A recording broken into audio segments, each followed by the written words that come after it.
Bonjour à toutes et à tous, ici Steven et aujourd'hui je vous présente le Tweaksidia Assistant Server Installer qui va vous permettre d'installer un serveur Siri sur votre iPhone, votre iPod Touch ou votre iPad jailbreaké sous iOS 5.0 ou 5.0.1.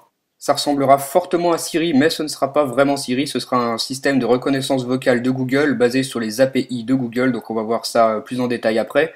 Ce que vous allez commencer par faire, c'est vous rendre dans les réglages et vous voyez ici une nouvelle section Siri Server, donc vous vous rendez là. Vous commencez par appuyer sur le bouton Install Certificate. Ça va vous installer un serveur en local qui se connectera au service de reconnaissance vocale de Google. Cette méthode est totalement gratuite, vous n'aurez donc plus besoin d'un serveur Siri Proxy. C'est vous qui faites tout, c'est extrêmement simple, tout se passe sur votre appareil, vous avez juste à installer le certificat, vous acceptez à chaque fois que vous avez une nouvelle page qui apparaît. Donc une fois que vous avez installé ce certificat, si vous vous rendez dans les réglages, vous allez pouvoir voir qu'il apparaît, je vais aller vous montrer ça, donc je vais dans mes réglages et vous voyez ici Siri Server, donc ça c'est le certificat que vous avez installé qui va vous permettre de vous connecter au service de reconnaissance vocale de Google. Bien sûr, il faut que vous ayez installé le Twig Spear et que vous activiez Siri dans les réglages, et ensuite dans la section de Spear, il faut que vous renseigniez le proxy host ici, donc vous mettez la même chose que moi, il faut que ce soit vraiment ça. Et pour la configuration, c'est terminé, vous voyez que c'est vraiment très simple, tout se passe sur notre appareil, maintenant on peut utiliser Siri. What time is it?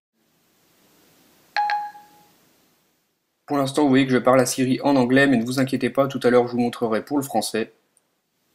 It is 11:08 a.m. Voilà la réponse de Siri, il m'affiche l'heure avec le petit widget.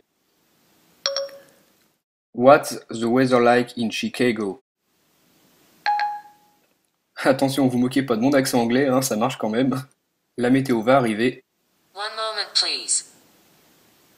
This is the forecast for Chicago, United States.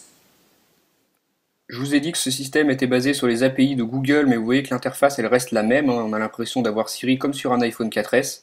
Par contre, j'ai remarqué que si on met Siri en français, donc si on se rend dans les réglages, qu'on va dans la section de Siri et qu'on change la langue, qu'on met le français, toutes les fonctions de Siri ne seront pas disponibles, même celles que je vous ai montrées en anglais, pour le français, elles ne marchent pas. Donc ce qu'il faudra faire, ce sera renseigner les API Google, des API Case, donc que vous trouvez ici dans le bas des réglages du Siri Server. Donc c'est assez compliqué à vous expliquer, je vais vous mettre quelques explications dans la description de la vidéo sur YouTube, donc jetez un œil là-dessus. Bonjour. S'il veut bien me répondre. Bonjour.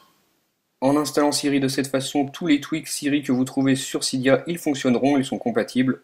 Donc voilà, avec cette méthode, vous allez pouvoir vous-même installer Siri gratuitement sur votre ancien appareil. Dites-moi via les commentaires ce que vous avez pensé de ce tweak, et moi je vous dis à très bientôt pour une nouvelle vidéo. Salut!